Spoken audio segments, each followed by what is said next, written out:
Trigger warning: kidnapping, child abuse, physical violence, and trauma. The first thing I registered when I woke was a rhythm that didn't belong to me. Deep and steady, vibrating through my ribs under the palm I had no memory of placing there. I opened my eyes to a ceiling I didn't recognize, the light too soft for my apartment, the sheets scarred with cheap laundry detergent, and the faint smell of someone else's cologne bleeding into my skin. My heart was loud enough to sound obscene in that quiet room. Then I realized the rhythm had a face. He was half-turned beneath my hand, lashes long, jaw unbroken, and permanently set into that look that had once made me sharpen a fist without thinking. Ray Vetrovsky. For 20 years his name had been a challenge and a promise in equal measure, the single syllable I used when I wanted someone to understand the precise architecture of my rage. He was there, warm, dangerous, and absurdly domestic, his breath fogging near my collarbone, the dark hair at his throat still damp as if he'd washed just before collapsing back into sleep. We were naked, tangled in limbs and the faint evidence of a night that had been, for a brief, awful, spectacular second, not about territory or reputations, or who had the sharpest teeth. There were 2 parallel marks on my shoulder where he'd bitten me during a fight we'd had the night before, a stupid fevered thing between men who had spent equal parts of their lives trying to prove something. The bite bruised now, livid, a map of possession and mutual stupidity. He sighed. I remembered the warmth of his mouth and the way his hand had closed around my shoulder with something that felt like apology and conquest at once. There was embarrassment, of course. There was an animal heat that had the audacity to be pleasurable, even while my head was cataloging the political damage this morning would do. But the embarrassment burned away when the phone on the bedside table lit up with a message that made the world calcify. 3 photos. One of Isabella, my sister, tied to a chair in what looked like an abandoned warehouse.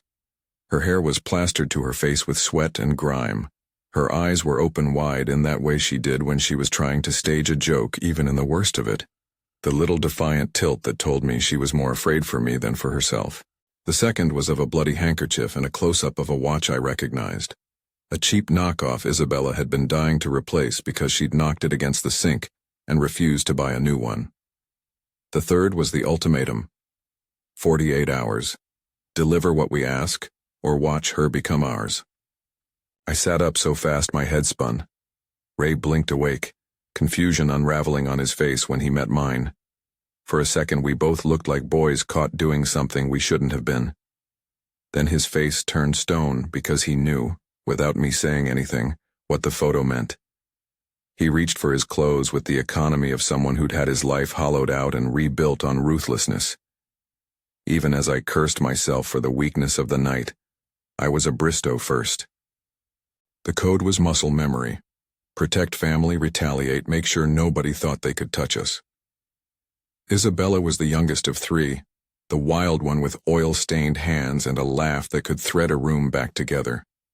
She'd fallen into the family business in the ways siblings do. She knew where money was laundered and how to read receipts, how to sweet-talk customs officers if she had to. She was not expendable. She was my sister. When the text came, the hardness in me metastasized into a machine. By the time Ray and I reached the door, our movements were professional rather than personal. He was sober-eyed now. The night before's intimacy had dropped into a place between us, proof of something unspoken, an uninvited truce written on skin. It clarified and complicated. There were protocols to follow, people to protect, a life at stake, and for an instant, I was grateful for the way our bodies had mapped out trust. That didn't make it right. It just made it more interesting. Vera met us in the garage with the car running. She wore a grim smile and a rifle that said she expected to be the one to use it. Christoph was the quiet center. His face was a map of calculations and caffeine.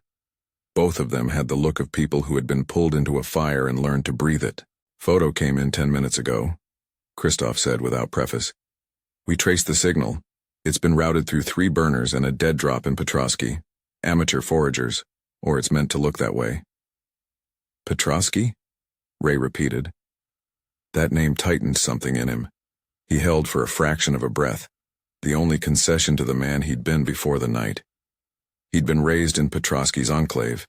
He'd stolen his first knife there and learned to fight in shadows. It smells like a setup, I said. I didn't know why I said it. Instincts did not require explanation. I rubbed at the bite on my shoulder, feeling the sting like fresh evidence of a mistake. They want me rattled. They want you rattled and they'll take advantage of it, Ray said. He climbed into the passenger seat like he'd owned it his whole life. He still moved that way. Confidence with a serrated edge. Give me the numbers. Give me everything. We trailed our usual convoys of grudging allies and hired muscleless men who were too small a price to lose. This was not an inside job. Isabella wasn't stupid enough to piss off someone inside and not feel it. And the photo's rough edges told us the kidnappers wanted the threat to look personal. But most kidnappers with competence didn't send photos and deadlines too early. It was a message. Make them look foolish. Call the owner of the city into a scramble, then strike while the chaos calibrated everyone. We were moving before I had the license to decide to move. The Bristow machine engaged on my orders. Phone calls, closure of territorial gates, a perimeter set so tight you could hear a coin drop and know which pocket it had fallen from. My office emptied and filled with the people who could do the work without breathing drama. Castia came to me with a cigarette in the crook of his finger and a grin that never convinced anyone. He was a broker of secrets and small favors, a man with one foot in the underbelly and the other in places that smelled like consent. He had information, the kind that cost your breath when he was through. He told us the dead drop had been cleaned off a week prior. Someone was trying to make the trail end where they wanted it to. Someone wants you to believe the trail is sloppy, Castia said, eyes narrowing into a slit. They're careful enough to fake sloppiness. That tells me two things. It's either someone who wanted you to follow that smoke trail, or someone who wants you diverted long enough to take something else. Like what? Vera asked. Her nails were too clean for the kind of war we waged, and she watched everyone like she was keeping score. Like a kid that remembers a face, Castia said. He flicked ash into a bowl as if he had time to waste. Like a who, old debts. Like a man from the past. The name Petrosky kept hanging in the air, and with it the shape of a history I knew too well. Ray's past with the fighting rings and Petrosky had been an open wound between us. We had fought side by side once, and then apart. He had a past I kept track of like an old war ledger. There were reasons we didn't touch it. There were reasons the Vetrovsky name made other men look away. I had to make a choice. I could do the thing expected of me. Close ranks, set traps, make doctrine decisions, or I could swallow my pride and bring Ray in. The last time I let blood rage me blind, I had nearly lost the city. The last time I trusted a Vetrovsky, it had been because of necessity. Necessity had become the shape of the morning. I paused, the weight of the bite on my shoulder a physical ledger of the last night. Ray watched me, and there was a look in his eyes that had been carved into stone the first time we bled together as teenagers. It was the look of a man who had learned to survive. He was clever and more dangerous for it. He knew how the kind of people who kidnapped women operated. He knew how to read the signature of a compound, how to find a child in a crowd. He also knew Petrosky like I knew my own streets. You're asking me to trust him, Vera said because she couldn't not say it. You're asking us to bring an enemy into our house. I'm asking us not to lose a sister, I said, and I felt the words vibrate in a way that made everyone in the room quiet. If someone wants Isabella, they are trying to get to us. They want a public wound. They want to make us bleed in front of everyone. I won't give them that. A concession tasted like iron. Somebody had to be brave enough to swallow a grudge to save what's left. If Ray helps, we keep him on a leash. We run the operation. He gives us intel. We follow it. No U-turns, no second guesses. We brought Ray in on paper before we brought him in person. I sent the vehicle he favored. Old habits were hard to kill. And the meeting point was neutral ground, an old diner where the coffee never cooled. He arrived like a man arriving to collect a debt. His hands were bare, clean, nails short, as if he had cut the parts of himself that might snag on the world. You woke up in my bed, I said before we had shaken hands. It was both a statement and a challenge. For a man like Ray, there was always a question under the sentence. Am I to be ashamed or amused? You woke up in mine, he said. The retort was clinical. He didn't make apologies for what had happened. It was a fact, and facts had a way of demanding response. Isabella's taken. I know. The word felt like a splint on my jaw. He leaned back on the vinyl bench and studied me the way men who had once been friends and then enemies study each other, trying to decide whether the same rules applied. His face was older than the last time I had seen him unguarded. There was a groove near his mouth that hadn't been there before. Who do you think took her? Someone who wanted us to think it was a sloppy job, I said. Someone who wants my reaction. He considered that and then gave me something like a map. Petrovsky's been different since Alexei took over. Not the old fights. Worse, because it's organized.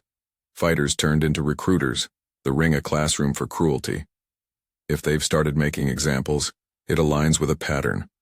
Someone took over the work of breaking boys and making them forget the rest of the world. Alexei, I said. The name tasted like a bad omen. He was the man who had rebuilt what had been destroyed, someone with no history of mercy. He ran an empire on endurance and humiliation. He'd been careful. He'd been patient. And he had reasons to be cruel. Ray's hand flexed on the table like a fist about to form. They could be baiting me. They know how I think. They could be trying to bring me back to where I paid for everything with my body. He didn't need to explain what that meant. We had both grown up in the same gutters, stolen the same fights, learned the same languages of pain and survival. He had scars I couldn't see, and histories I couldn't unsee. When he said, "Bring me back," there was the ferocity of someone who survived things no one should have, and an undercurrent of fear that was sudden and sharp. "You won't let them use you," I said, more to steady myself than to comfort him. "What if I want to go?" Ray's laugh was dry, the kind that had lived through worse jokes than this. "You'd stop me?" I thought of the bite mark, the way his mouth had been on my skin and how that had made every man in our world a silhouette with a price. There was a line between choosing and being chosen, one I had crossed too many times for the luxury of indecision. "You're not going alone," I told him. "You walk with us, or you don't walk at all." He nodded, and in that nod there was no victory. There was just the start of a contract. We chewed over plans, 15 options in the air within the hour, each with a cost. Ray's contribution was not just muscle. He read the underside of things. He could trace the logic of a recruiter, where boys were recruited, where they were hidden, how they were shipped. He could tell us where a child would show up in 10 minutes and where he would be hidden for 20 years if no one made a noise. We had to move fast because the clock on Isabella was loud and cruel. The phone's deadline had that specific edge that said the kidnappers would not bargain. The 48 hours were not a suggestion. We ran a scan on the metadata again and sent Christoph out to bug nodes and acquire real-time location signals. Vera gave orders like a conductor, swift, small corrections that steered larger actions. Every person in my war room was a tool in a story. I saw them as I had always seen people, as a resource for the problem at hand, and then as more if the problem allowed. We reached the first clue just after midnight, a dead drop in an industrial stretch that smelled of oil and rust. A vacant storefront with a back alley where men were used to being seen only by other eyes who knew to look away. There were signs someone had been there in a hurry. Cigarette butts scattered like bad decisions, a coffee cup with lipstick that didn't belong to Isabella. Christoph's fingers flew over his tablet, and a thermal sweep revealed a heat signature that could have been a child. We were careful. We moved like ghosts with purpose. "You sure about the sweep?" Vera asked. "No false positives," Christoph said. "It lines up with vehicular timestamps. They're moving." We struck clean and hard. Ray moved with a surgeon's calm, not the flash blitz aggression I favored. He was precise, stopping moments before I wanted him to go further, and his restraint saved us more than once that night. The warehouse yielded one hostage when it had been scared into giving up the one it carried. A girl named Minerva who claimed she had no knowledge of Isabella's whereabouts. She was frightened, but otherwise intact. She spoke in short bursts, names that tasted like ash. She said there's a place northeast of the office where men took children from buses and called it training. She said the men had corporate schedules now. They weren't amateur criminals, but a business with a ledger. And then, in a room that should have been a victory, someone misread the trophy. We pulled out one captured child left chained to a radiator, a boy no older than 12, thin, wearing the same kind of stare I'd seen in the mirror when I was a kid and had learned to lie to survive. He was not Isabella, and in the sudden silence that followed the extraction, we realized someone had used our momentum against us. Christoph's tablet blinked again. A second photo, new and colder, arrived on the same burner number. It was a close-up of a face I hadn't seen before, though the resemblance hit me like a taunt. The boy looked like a younger version of Ray, same slanted eyes, same stubborn mouth. The sender wanted our attention. The caption below was simple: "You took the wrong one. We gave you a warm-up." Ray's reaction was immediate and wrong in equal measure. He stood frozen, the way someone does when memory turns into a hand that clutches the throat. The air left him in a soft, small sound that felt like a broken promise. For the first time since I'd known him, he trembled. Not with anger. No, this tremor was the tremor of a man whose old, sleeping ghosts had been jolted into wakefulness. "What's her name?" I asked, though I already suspected the answer would change everything. Ray's jaw worked. The photo had triggered something that went beyond strategy. It was a key into a room of his past he had barricaded. His voice when it came out was small, raw in a way the hardened man rarely allowed. "Leo." It was not a question of coincidence, it was bait. The photo, the decoy at the warehouse, even the 48-hour deadline, someone had choreographed a curtain call designed to pull Ray back into the things he had spent a decade trying to forget. They had thrown Isabella in the air like Baitingale and lit the city around us to make sure we would dance. I felt the room tilt, moral gravity changing the shape of the plan. The mission had shifted from rescue into extraction and revenge and something more dangerous, into the architecture of Ray's own failure. He needed this saved for reasons that fought with the reasons I had for saving Isabella. He didn't need blood. He needed to be rescued from being chosen again. I put a hand on Ray's shoulder without thinking, feeling the tension under his skin like a wire drawn taut. The gesture was small but seismic. "We get both," I said. "We bring them both home." His face made a sound halfway between a sob and a laugh, something so human it cracked open the room. He looked at me with a brand of vulnerability I'd only seen once before, and it made me think of all the times I'd thought of myself as unbreakable. Maybe none of us were. We were walking into a trap, we all knew it. But the standards of a Bristow were simple. You either fought the trap, or the trap fought you until you bled on the floor. I could not leave Isabella in a room with men who would use her as a lesson, and I could not leave Ray to be led by the past like a dog on a chain. The plan sharpened in the fluorescent light. We would split teams.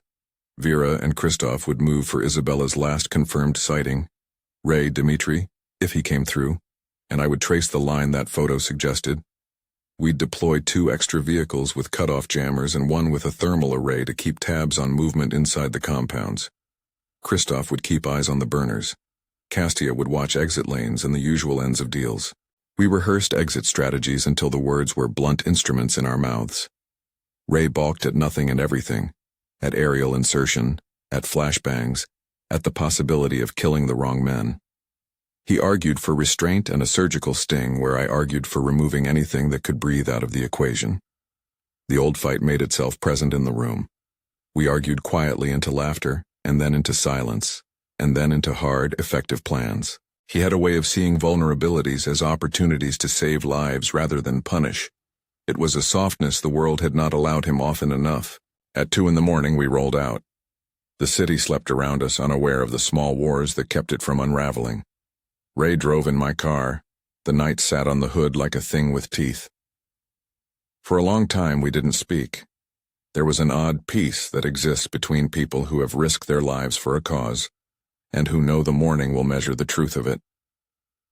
My hand found the bite on my shoulder, and rubbed it as if comfort could be drawn from damage. We arrived at the place where the burners had last pinged, a yard of corrugated roofs and the distant sound of machinery like a low rhythm. It smelled like gasoline and old rain. The compound was bigger than the warehouse, guarded in a way that suggested money and a man who had learned to pay for patience. I could see the outline of men moving on roofs, shadows that were too purposeful for happenstance. We moved like a blade through water, precisely and without hesitation. Ray led a small team, every motion economical. He had the look of someone used to getting what he wanted without making a spectacle. When we breached, the rooms were the same. Cheap cots, a sternness to the way the furniture was arranged, posters tacked to the walls, and the quiet that cloakrooms keep when a cruel business runs steady. The boy we found there was not Isabella. He was 12. Too young, too small, with a bruise mooned around one eye and a look like someone still standing in a world that had promised him something he'd been denied. He looked like a younger Ray because he had been made to. Hands that had been broken learned to hold a knife with pride. Mouths that had been bent learned to laugh at the wrong moments. The coordinator's handwriting was sharp in this house. These were boys meant to be made savage, primed for the ring. We loosened his bonds and wrapped him in a blanket that smelled of our men because it was all we had. He did not say much. He stared at us like we were a story about to end. He flinched when someone came too close, and whoever had taught him fear had done so for a living. We extracted him, but in the business of extraction, the universe has a cosmetic way of snatching away your victory and presenting it back at you in a different shape. Christoph's tablet chimed again with the new photo. There was a new message. Warmer. Come to the house where boys remember their real faces. You have 44 hours. Ray folded over himself, words collapsing into lore from a battered past. He had been baited into the first extraction, used for momentum. Someone wanted him to trace their map. Someone wanted him to remember the things he'd promised himself he'd forget. I looked at the boy we'd pulled free and then at Ray, who had the look of a man reassembling who he had been. There were choices now that could cost us everything. Isabella's clock was still ticking. The picture of Leo on the burner system was not just a photograph. It was a detonator. Keep the boy warm, I said. My voice sounded like it belonged to someone in another room. Get him to medical as soon as we can. Christoph, we scrubbed the call and find every place that could host a new burner. Vera, you hold the perimeter. Ray, tell me where that photo came from. Ray's hands were a map of tremors. He answered in stops. I know that compound, he said. I know where Alexei would plant a boy. He uses faces to lure people who care. He builds a story and then sells the story to the city. He makes people weigh the cost of caring. Then we go where he expects, I said. There was a part of me that wanted to sink the city and start again. There was another part that wanted to make sure Isabella walked back into the sunlight with coffee stains on her sleeves and a grin she tried to hide. The decision was not mine alone, but I had the authority to set the wheels. We were running out of time and not out of enemies. The trap was waiting with its arms open. The morning had given us a wake-up call, literal and violent, and now the city would determine whether it was the thing that shattered our empire or the thing that reformed it into something else. I had woken beside my sworn enemy and found a bite on my shoulder that meant more than passion. The photo of Isabella meant blood. The photo of Leo meant that the past had hands reaching into our present, and the hands were hungry. We moved faster. The plan tightened. I felt something behind my sternum loosen and then harden in a new way. Not just the leader of a family, but the guardian of people who had no other defenders. In the car, Ray's gaze slid toward me and held for a beat long enough to feel like consent and mourning simultaneous. The night that had begun between us as a mistake was bending into a thing that might save or damn us. We were going to the compound Alexei had rebuilt, and the road there was a slow, bright thing that slid into the unknown. My phone buzzed again with messages I didn't want. Offers of help, men wanting to ride with us, threats from corners that smelled of opportunists. I filtered them all into a stack no bigger than paper. The city pulsed outside the windows, unaware the shapes of two men were making their own kind of thunder. We had no illusions. We knew the morning would demand a price. The question was whose. We drove toward Alexei's compound like men with deadlines carved into their bones. The city shrank into the highway, streetlights sliding past like the red eyes of witnesses who'd been paid to look away. In the car, the radio hissed like an old animal. Ray's fingers tapped a rhythm against his knee that I recognized as prelude. Not nervous exactly, but a way of aligning himself with the machine of the plan. He had a way of making quiet into company. I watched him in the low light and felt the claws of the morning loosen a little, not because I trusted him, but because the cowardice of trust felt smaller than the cowardice of leaving anyone to rot. If there was a single thing that had always defined me, it was the ability to make decisions that other people balked at. This time, the decision was to accept someone else's map. Ray had offered an expertise I could not replicate. The smell of ring fighters, the cadence of recruiters, the small functional cruelties that made boys disappear into men who never asked why. He had given us language for this operation, and language is, in war, half the battle. 40 minutes, Christoph said from the convoy's lead. He was monitoring the burners and the satellite pings, and his voice over the line carried the sort of calm that came from being awake for too long to be scared of anything else. They're moving people inside. Thermal's picking up a host of new signatures they're distributing across the east side, but one compound lights up like a hub. That hub's ours, I said. The words felt like a hammer. We go in quiet. We extract everyone we can. We take Alexei if he wants to make the mistake of being there. We rehearsed the sequence until my mouth tasted like motor oil and adrenaline. Breach point 2 teams. Ray's team would take the north side. He knew the compound's likely discipline patterns, and Vera's men would clear the secondary housing to the west. Dmitri would be on standby with his men 3 blocks out, a force that could tip our strike into an overwhelming presence if things went south. Christoph would shepherd our technical edge. Jammers, thermal feeds, and a soft surgical noise to buy us seconds. It should have been a clean operation. What we didn't account for was the choreography of cruelty. Alexei had rebuilt his compound to look like a factory annex and a social services office, so that even when you walked through the gate you felt absurdly in the right place. He knew how to manipulate optics, a smile at the gate man, uniforms for men who ran ledger books, children learning discipline under the guise of vocational training. He'd learned the playbook well: camouflage, legitimacy, and the weaponization of shame. We parked a block away, the convoy like a low animal in the dark. The air tasted of late rain and exhaust, and my shoulder throbbed with the memory of last night. Ray's mouth, the bite, the small knot of flesh that reminded me all the time that mistakes bleed into consequence. I had the bite mark for myself and Isabella's photo for everyone else. They were both enough to move me into the present like a man who had been awoken and told the house was on fire. We moved on foot across a patch of dead grass and chain link. There were cameras, small, cheap, able to spot movement, but not brave enough to discern intent.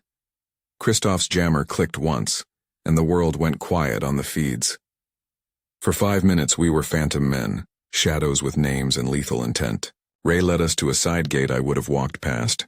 He murmured a route and we followed, the team folding into itself in the way people who have to trust learn to. The north side smelled like bleach and cigarettes. There was the dull cadence of someone yelling in a voice meant to break people into pieces. We paused at the outer wall. I felt my pulse in my throat, long and certain. This is what it means to stand in the middle of a decision and make everyone follow. Ray counted in a low voice. Cadence me. 2, 3. The wall went silent. We moved. The compound's interior was a kind of theater of the grotesque. Workbenches lined with steel tools, posters about discipline and excellence, a schedule board with times for drills and meals. The men on duty wore uniforms that promised order. The children wore uniforms that promised that they belonged nowhere else. They'd learned to stand straight, to look forward, and to accept the small cruelties as normal. We split the way we planned. Vera's team moved like a hammer. They were efficient, mean in their kindness. Ray and I went deeper, past a corridor lined with closed doors where muffled sounds drifted. Some laughter rehearsed to be dangerous, some crying folded so carefully a person could pass by oblivious. We paused outside a room and could hear the vibration of a small television inside, an educational show that turned America's favorite cartoons into lessons about endurance. The door creaked. Ray's hand on the knob was steady. He pushed. Children looked up. Faces stopped being shapes and became people again in the flash of our light. Some of them had the look of people who had learned to measure the speed of mercy and take note when it came. Others were thinner than they should have been for their age, eyelids that didn't close because sleep was a thing they couldn't afford to assume.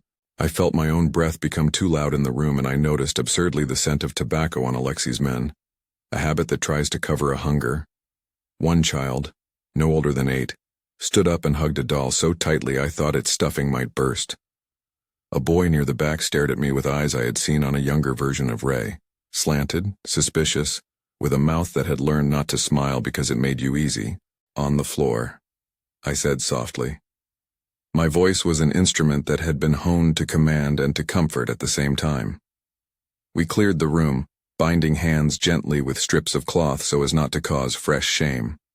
Every child's hands were small, like future problems waiting for better direction. Ray moved through the room with a tenderness that surprised me. He gave instructions like a man teaching someone not how to fight but how to be human. He knelt by one boy, put his boot against the child's knee to steady him, and spoke. I couldn't hear the words. Christoph's jammer had muffled our transmissions to make the outside world uncertain, but I saw the child's shoulders uncoil at Ray's touch. It was a stewardship, not dominion. We swept through a dozen rooms like that until we hit the central hall. A double door, thick and reinforced, waited. Behind it was likely Alexi's office, his bronze plaque on the door, a personal brooch of importance. We set charges, quiet, surgical. The breach should have been ceremonial, instead it was a match in a powder room. They were ready. A bell, logical and cold, started to ring in the compound. An old-school warning system Alexei kept as theater. Men in uniforms converged. Voices clipped, bells of radios clattering. The compound breathed in, and the mouth showed its teeth. Men poured into the hall around the doors we were about to force. They were younger and meaner than the men I'd expected, recruits who'd been taught to hate the idea of softness because it saved the older men the bother of thinking about pity. The fight that followed wasn't pretty. It was urgent. Men ran like wolves with politics sewn into them.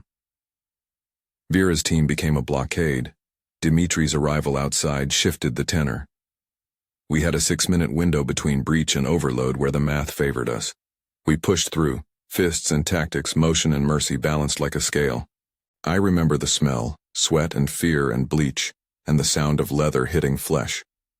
I remember Ray's body as a machine that had learned how to spare, not by accident, but by choice. He subdued men without breaking them, and in the same move he kept others from swinging a knife in a child's direction. It was a brutal ballet. I felt the bite mark on my shoulder ache with each impact. A small reminder that yesterday could be as dangerous as today. We reached Alexei's inner sanctum by force and timing. He was there, seat bolstered like a king on a chair that had seen dirt and applause. He looked up at us like a man surprised that someone found his theater to be, in his terms, unappreciative. The smile he wore was the kind that had killed people without blood. Effortless, clean, and practiced. "Dominic," he said, like he was offering a toast to an old enemy who'd finally gotten himself to the right table. "You came. You're going to answer for what you've done," I said. The words were not a threat. They were inventory.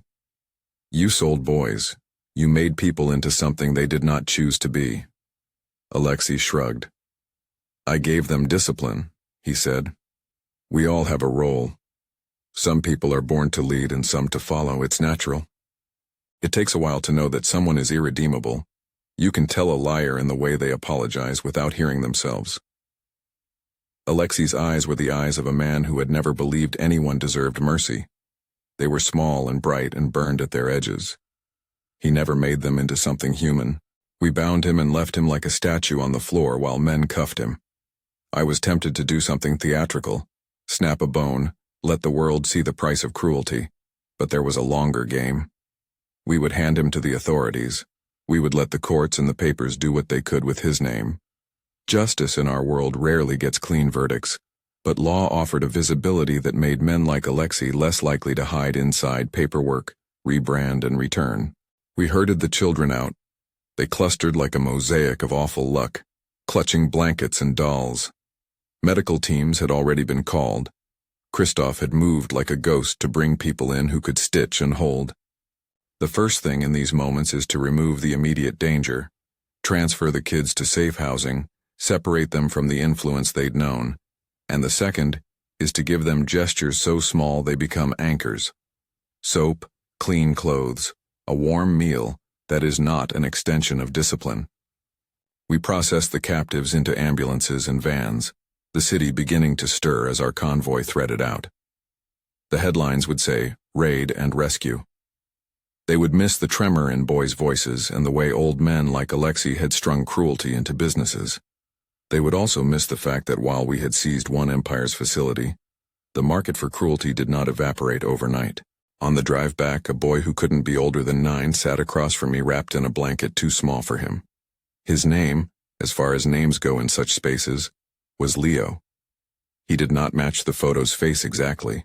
Photos lie and memories lie harder. But something about him made Ray's jaw go tight. Ray sat beside me, hands flat on the steering wheel, as if the wheel might give him a point of leverage in a world that had stolen his. "He's one of them," Ray said quietly. His voice had that brittle quality of someone walking over glass. "They make them look like what they took. They keep faces like trophies." I reached over and set my hand on Ray's knee, not because it would change anything, but because men in cages learn touch in deed, not in pronouncement. He leaned into the contact like a man who had learned to let a small shore steady him on larger waves. Isabella was safe. We had found her in a secondary holding site nearby. The abductors had distributed her, an ugly bureaucratic term that tasted like routing a package. She was dirty and proud and furious in equal measure, Isabella being Isabella. She smelled like smoke and lemon and the kind of stubbornness that had kept her alive. She hugged me like I had not been allowed to be small in front of her since the day she could run and scrape knees. And for a beat, I was just her brother, which was a dangerous refuge that could have been fainted away. But the day had done something more than rescue. It had shattered something else. Attention. The city's underworld had watched how 2 kings of different blocks had moved together, and they had seen it as a calculation. My empire was not only a geography of buildings and revenue streams. It was a map in people's heads. Waking up with Ray in my bed had been a scandal. Rescuing children and capturing Alexei had become a rebranding. The morning had not only demanded we respond to a person, we had altered the city's pitch with our answer. At the safe house, we set up triage. Medical staff assessed the children for physical wounds. Social workers about whom I had been cynical became urgently, gloriously important. The first thing they did was separate practical things from narrative things. The kids needed bandages and food, and then they needed stories replaced. "This is not your fault, this is over now. You are allowed to sleep without counting doors." For survivors, those phrases are like medicines. They don't heal every wound.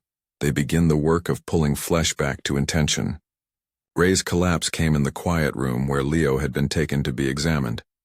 He had been talking calmly to the child, using easy sentences that let the boy measure and return.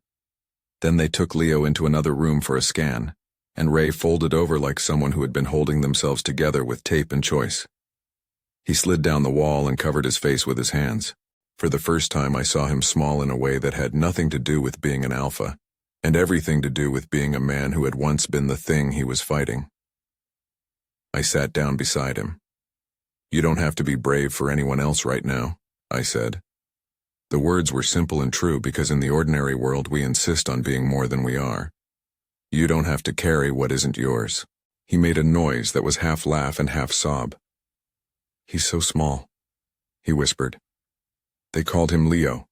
He was..." His voice closed. He was trying to form the shape of memory without dissolving into it. I reached out and touched the new bite on his palm. Old scars he kept like talismans, and he didn't flinch away. That moment was not an admission. It was a folding, a small surrender to being held by another man in a world that had rarely offered that. We needed to do more than hold. We needed to act. The immediate plan after the raid was to ensure the kids were processed into long-term safety. We liaised with a non-governmental agency that would place them in secure transitional housing with therapy and schooling. It involved lawyers, an advocacy team, and paperwork thick enough to be an instrument of healing. We had to create a paper trail that would keep predators from finding new warehouses to call training centers. In parallel, I ordered a sweep of every Petrosky asset Alexei had touched. We were not naive to think one captured man meant the end of a network. There would be men who feared the heat and men who salivated at vacancies. We began to consolidate our reach into protective nets. We built safe routes, dedicated funds, and a small team tasked to investigate when boys disappeared. We also moved resources into a more civic function, a community center in the worst neighborhood Alexei had targeted. There would be aftercare that looked like light bulbs in classrooms, not like men with belts. The public narrative had to be managed. We could either vanish into shadows and let people invent stories, or we could seize the narrative and make it reflect what we'd actually done. We leaked the story of Alexei's capture and the rescue with surgical precision, enough to embarrass the right people, enough to shame those who collaborated, and enough to make it more difficult for the traffickers to operate in plain sight. The papers ran lines about the raid on a child-fighting ring. Lawyers wrote pieces about chain of evidence and prosecution. It was not perfect, but visibility clamps down on monsters in a way secrecy does not. Ray did not recover overnight. People who make it out of a life like his do not get clean shots of recovery on demand. He had nightmares that came at odd hours and flinches at loud noises. He accepted he needed help, and the first legal help we could provide was a therapist who specialized in complex trauma, for men who'd been through organized fighting rings.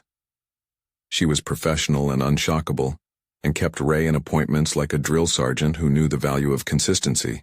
The days after the raid looked like a map of practicalities.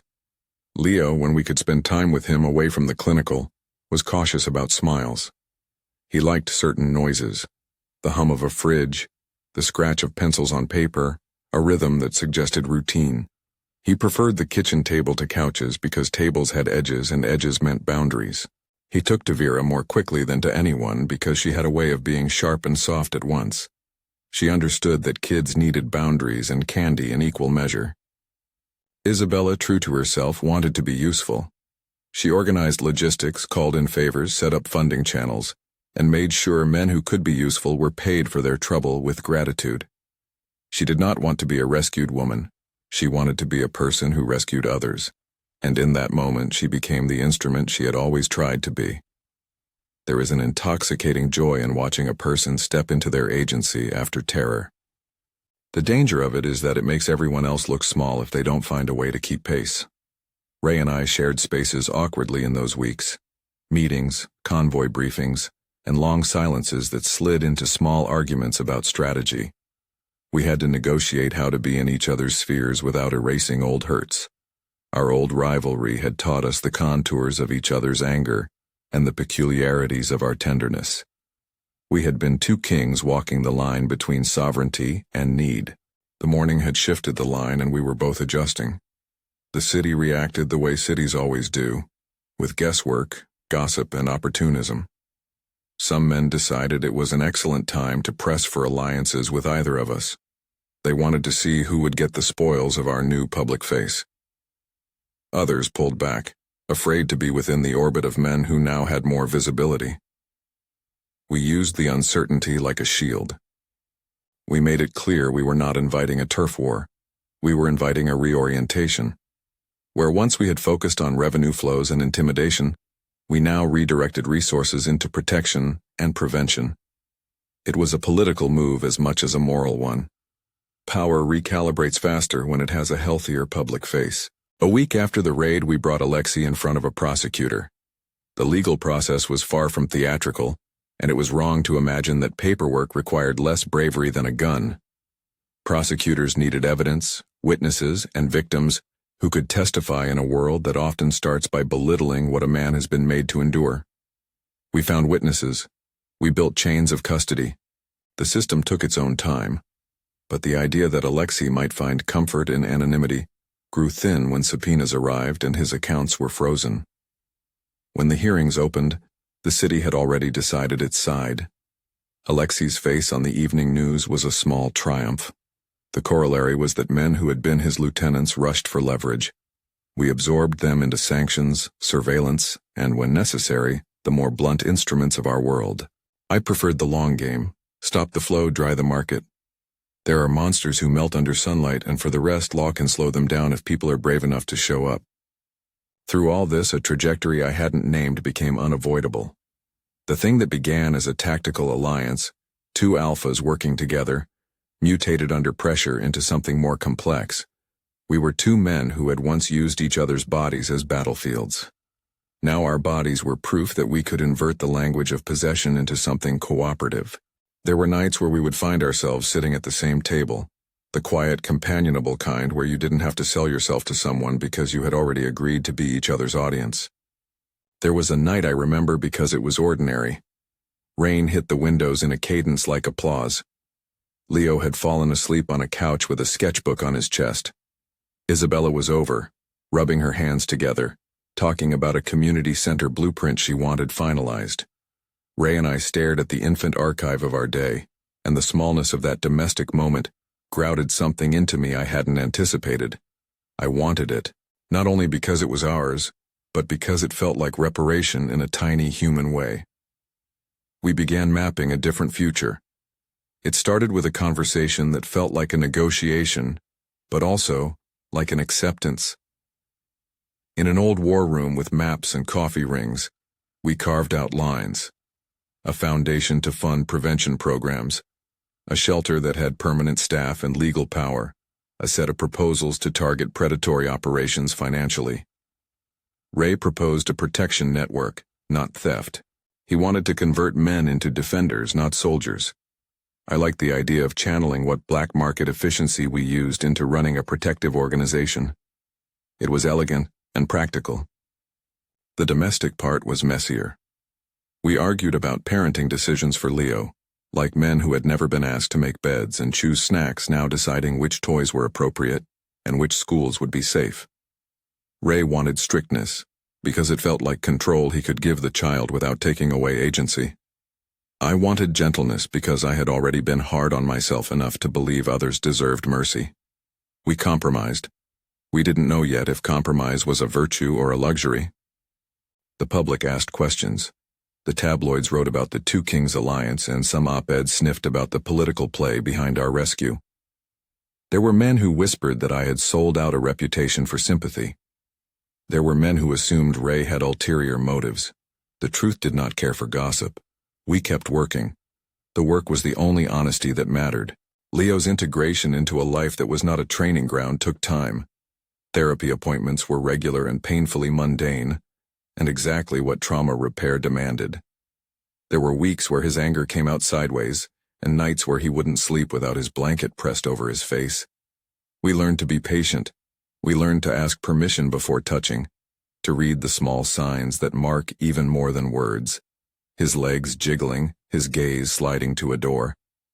Ray sat in on sessions sometimes, and he would come away raw and determined. He promised Leo that he would never be forced into a ring again. He meant it. As the months rolled, the politics of our partnership matured. We formally announced a merger of sorts. Not a merger of our criminal enterprises, but a pact to reorient certain assets into protection, to fund shelters, and to enforce safety in neighborhoods we'd long predicated on fear. The announcement was a public relations stroke and a practical commitment. We had learned that optics could cover intentions, and intention could survive only if backed with money and management. The marriage proposal happened like many important things do in lives that have been tactical up until tenderness. Quietly, in a place that meant something only to us. It was not a show. It was not a press release or a sign. It was in the back office of the community center we'd begun to fund, surrounded by blueprints and boxes of donated books. Leo was at a table drawing, and Isabel was testing the sound system. "Will you marry me?" I asked, which sounded stupidly small when I said it aloud. There had been fights and betrayals, both of us had blood on our hands, and marriage felt like a political act and the sincere act of two people exhausted by pretense. Ray looked at me like he was reading a page he hadn't expected to find in a book of his life. He laughed first. It was a small bark. Then he reached for my hand, and the callus on his right thumb scraped the skin of my palm in a way that imprinted itself. "I don't do wedding speeches," he said. "I do promises." "That's good enough," I said. We built a little life that wasn't theatrical. We had a ceremony in the community center, small and legal and honest. Isabella stood beside me in a dress she stole from a warehouse donation, hair tucked with the casual bravado she'd always had. Leo was the ring bearer by accident. He dropped the pillows and an attendant found something that worked better. The men who had fought beside us were there and stood like scaffolding. We signed papers. The city hummed. It was imperfect, public, and ours. 3 years later, the map had changed significantly. Where once Alexi's network had made people invisible, children now had safe routes and advocates who would not be bribed into silence. We had a functioning community center that offered job training, therapy, and a hotline that connected the vulnerable to immediate help. The longer-term legal battles continued. The courts moved slow, but Alexei and his lieutenants sat in cells with less capacity to rebuild than they'd once had. The work was not neat. It was ongoing and bureaucratic and human. Leo grew into himself in ways that were quiet and glorious. He learned to laugh without checking for consequences. He learned to argue about which pizza toppings were acceptable. He called me Dominic sometimes and Dad other times, both names fit him like old clothes. He learned to spar in a gym that insisted on discipline that did not involve breaking someone. And sometimes, in a peculiar, funny sentence, he told me he wanted to be a kind of fighter that protected people. That struck me like truth. He had taken something that had been used to harm him and repurposed it into defense. That is the real miracle. Ray's recovery remained a slow thing. He attended therapy, and there were nights where the images would steal him from me for hours. He had moments of guilt that he'd carried like lead. Sometimes he would apologize for his existence in a way that made me want to be cruel to protect him from his own self-loathing. We established small rituals, an evening walk, a weekly check-in, to keep tabs on each other without making our relationship into a clinic. He had his demons. He also had an ability to protect that had been honed by experience and turned now into something kinder. Power recalibrated. Our enemies, those who had expected us to falter under the scandal of waking in each other's bed, found different things to fear. We had become less predictable. The underworld learned that we would burn fields to stop predators rather than annex them. We shifted revenue into tangential legal businesses, security firms, foundations, private consultancies that allowed us to maintain cash flow in ways that didn't require human misery. It was a compromise with integrity, or as close to it as we could get. The morning that had promised to shatter us had, in ways I hadn't allowed myself to consider when my sister's photo was flashing on my phone, done something different. It had remade us. The scandal of waking together had turned into a narrative about accountability. People could gossip, the media could spin, and some men could grieve what they saw as diminished power. But a domestic life had formed that was stubborn in its ordinariness. We were not saints. We were men who had made choices and fought to right what they could. We had blood on our hands. We had made deals and we had broken others.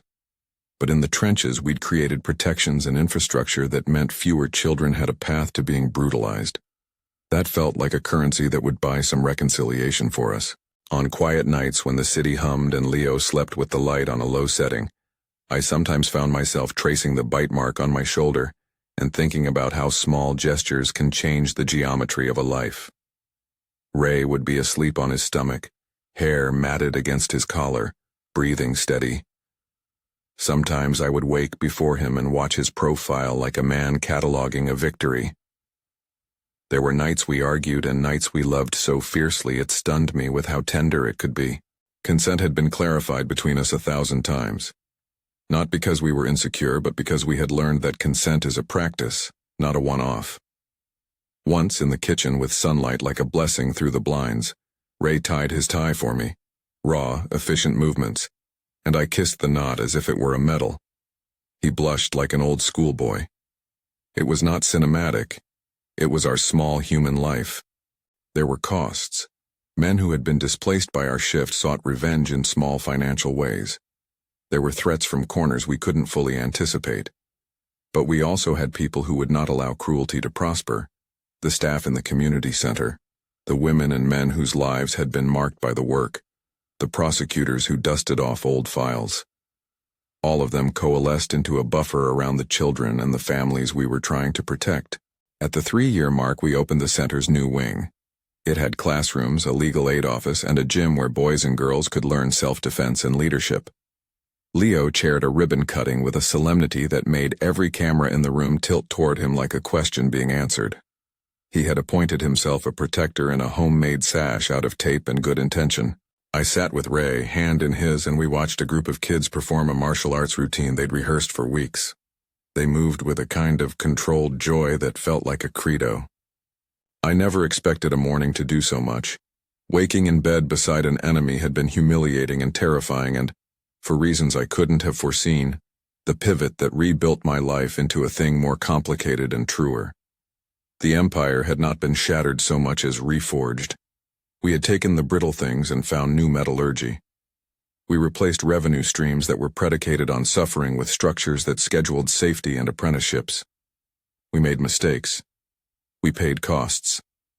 But we also made a choice: to turn power into a tool for protection. Sometimes late at night I asked myself if I'd do it all again. The short answer: yes. Because in that chaos, I had found something I didn't know I'd been missing. Partnership of a kind that could hold fury and tenderness in equal measure. Ray had returned parts of himself that he'd hidden from the world, and in doing so, he'd made a place for a child to recover and for a sister to be more than a prisoner. We built a life that was messy and beautiful, full of small reconciliations and large structural commitments. The morning that had threatened to shatter our empires had done what most shattering does. It required us to pick up the pieces and decide what to make of them. We chose to build a shelter that could stand for more than ourselves. We chose to become protectors rather than predators. It was not redemption in the whitewash sense, none of us were absolved. But it was the work of making harm harder for the people who would do it. That, in my book, was a kind of holiness. If you've stayed with this story this far, go ahead and subscribe. There are more like it, and sometimes the world needs reminders that people can change what hurts them into something that heals. And if you found a character you cared about, tell me who it was in the comments. I want to know which parts of this strange, ugly, beautiful morning landed on you.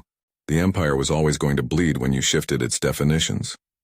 The question wasn't whose it would be afterward. It was whether the city would recognize that an empire could care for the people under its shadow instead of profiting from their pain. We did not get everything right. But the children who learned to sleep without counting doors and the men who learned to turn their hands from harm into instruments of repair were evidence enough that something had changed. In the quiet of our home, with Leo asleep in his own room and Isabella heading the center's volunteer roster, Ray and I balanced our old instincts with new responsibilities. We learned to make decisions together, to hold each other's paths with a tenderness that didn't erase the truth of what had happened. The morning that awakened us into each other's arms had been a scandal and a salvation. It was, I finally understood, a beginning. We were no longer two men who measured everything by territory and fear. We were partners. Partners who had been forced by circumstance to be honest. We were a family that had been stitched together by bad mornings, turned into a better kind of work. The city would take its time to understand that the men who once traded in fear now managed resources for safety, and some would like it, and some would not. It didn't matter. What mattered was that when boys were taken now, they had more people standing ready to pull them back. I still trace the bite on my shoulder sometimes, a private token of a night that forced everything forward. When I do, I remember Isabella's fierce look in the photograph, Leo's tentative hand reaching for a pencil, and Ray's small, necessary tremor when the past arrived. I remember the moment I offered him the choice to walk with us, and the way he answered that choice not with a promise to destroy our enemies but with a promise to help rebuild the lives they'd broken. We had woken to ruin, but we decided to spend the rest of our days building instead. If you want to see more stories of messy, dangerous love and the people who fight for what passes for good in crooked streets, like and share. Let someone else know the morning that changed everything.